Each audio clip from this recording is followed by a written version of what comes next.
Well, it's a pleasure now to be joined here on GCR by someone who's getting ready to play in the national semifinals. No local teams, but lots of local players involved this weekend.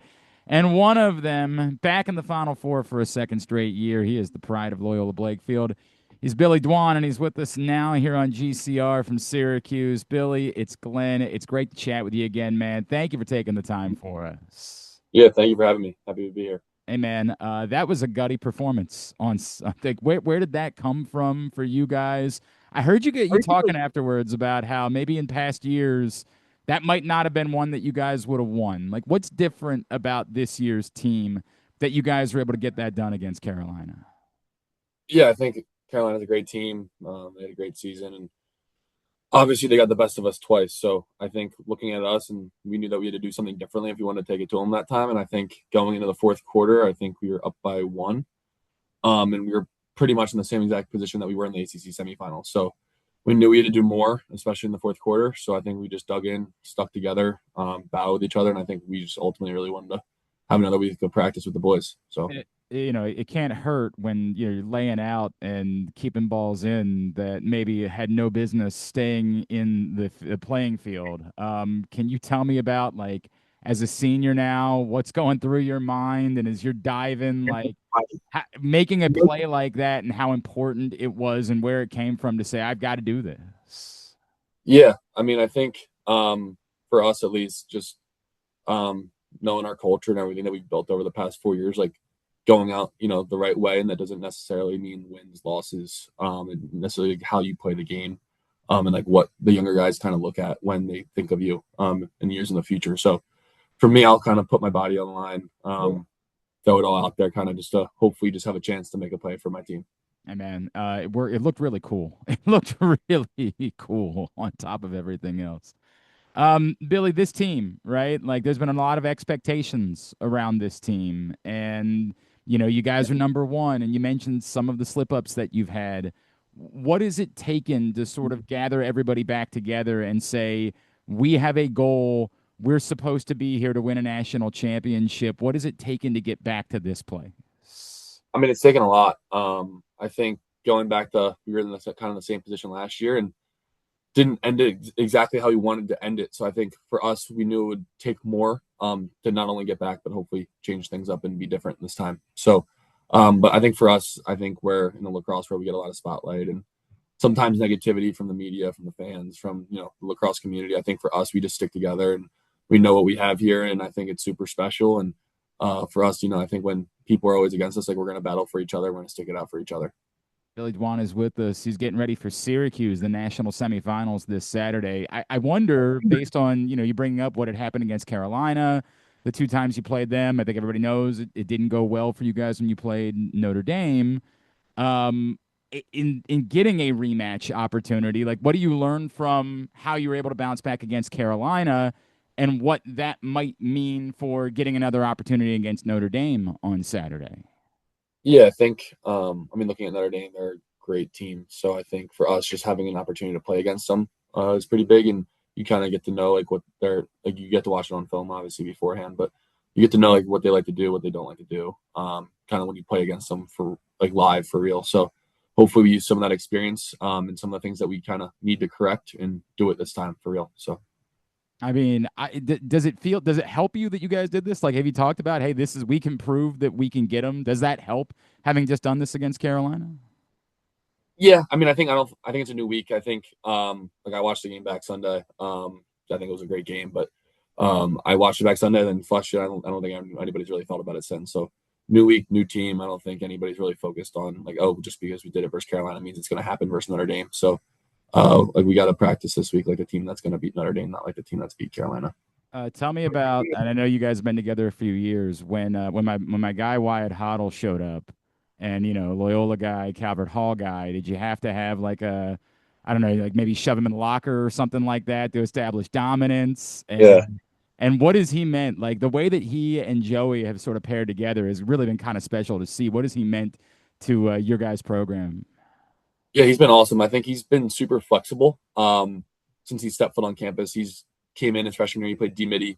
for those that remember that. And then the last year, he kind of has done a little bit of everything. This year, he's playing man down in that Sammy English type role. So he's just been super big. He has been chirping some this week or last week to me that Calvert Hall beat Yeah. Blakefield in the semifinals. So it was a tough week in that aspect. But he's been awesome. He's been great. Obviously a great lacrosse player, and he does great on both ends of the field and all over the place. So Calvert Hall won another title. Won another title. Just the way it works. Just got to try to change it moving forward. That's the nature of the beast.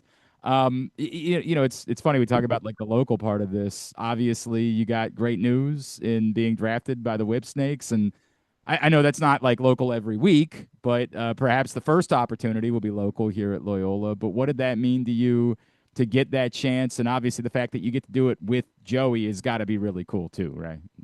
Yeah, it's pretty cool. I think for us, we're just worried about trying to do everything we can at Q to leave this place in like the right spot. But I think looking into the future, I think it's a super cool opportunity, and to be drafted by some by a great team like the Whipsnakes and some great people part of that team, and to have it like a friend like Joey to be a part of it too, just super. It makes myself more comfortable going in. I appreciate that. The idea, and I know, again, I get that your focus is your focus, but like the idea that you're going to be playing professional lacrosse, right? Can I assume, given your family, that that's something that you've thought about for a long time, that's always been maybe a goal for you? Yeah, I mean, it's been a goal. I think for me, I kind of just always wanted to play lacrosse at the highest level possible. So that's kind of one of the reasons why I came to a place like Syracuse, where you get to play the best competition week in and week out. And then when I guess I'm done here, unfortunately, don't have another year or anything. But when I finish up here and hopefully finish it up on the right note, I get to take it and just play on another high level with another group of great players and great people. Billy, what would it mean, right? Like for this story that you've written, what would it mean to you if it were to end with you guys hosting a trophy on Monday? I mean, I think it would mean the world. I think that's a pretty generic cliche answer, but I think all the blood, sweat, and tears. I think for my class especially, it wasn't like the easy thing to come here. I think everybody could have went somewhere else, and it could have been a quote in quotes like easier to go somewhere else, and in terms of winning and losing. And our senior year of high school, they went 4-10, and then freshman year 8-7, and the sophomore in the quarterfinals, actually the semifinals. So I think just building it back to what like this place should be and what it's supposed to be is pretty big. But obviously, it's easy to talk about. It's harder to do it. So been focusing all week on just trying to get it done. Honestly, the last 4 years, I'm just trying to be the best lacrosse player you could possibly be, but also the best person. What has it meant to you to have spent this time with Gary, right? Like, I mean, one of the icons of this sport, like one of truly the greatest players that's ever played the game.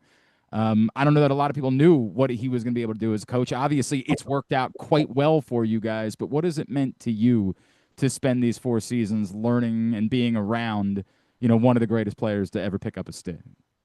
Yeah, I think sometimes I take it for granted. Like I think, you can just walk into his office and start talking to him about lacrosse or life, and you kind of just don't sit back and realize like, oh, he's like the Michael Jordan of lacrosse. So to have that guy to call as a coach and as someone that you lean on, talk to, lacrosse life or anything in between, I think super big. And I think just the way he thinks about the game is super cool. And like anything as big of, as the O guys could probably talk to you better about shooting or anything like that. Or like you're talking in the fall about ground balls and how he doesn't necessarily take the right angle to the ball. He doesn't sprint. He just tries to take the angle to cut off his guy. Like just the way he thinks about the game, I think super cool. So always really cool to get his perspective on anything lacrosse or life related. Yeah, right. In a way, he's just sort of your coach, right? And then you have that memory. You're like, oh, right, he's Gary Gait. Like, Yeah. Yeah. holy crap! It's a little bit more than just a coach. What's it gonna take? Obviously this Saturday is the only one that matters. You can't think about Monday until Monday's real.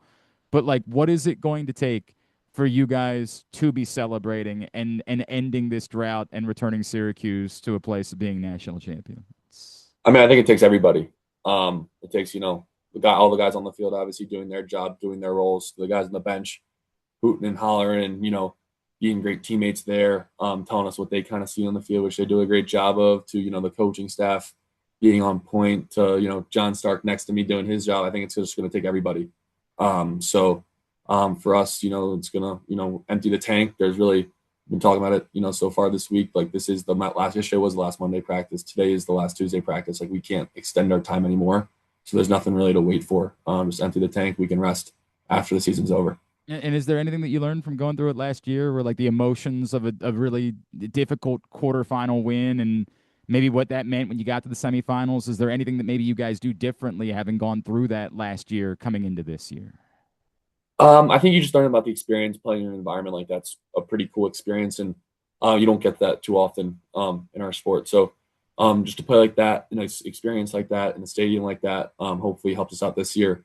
And I think also too, just the feeling of losing on a stage like that, and it's just definitely a terrible feeling, and to lose, some of your seniors and best friends and teammates, and to end it like that, it's just definitely super difficult. So trying to avoid that feeling again, at all costs.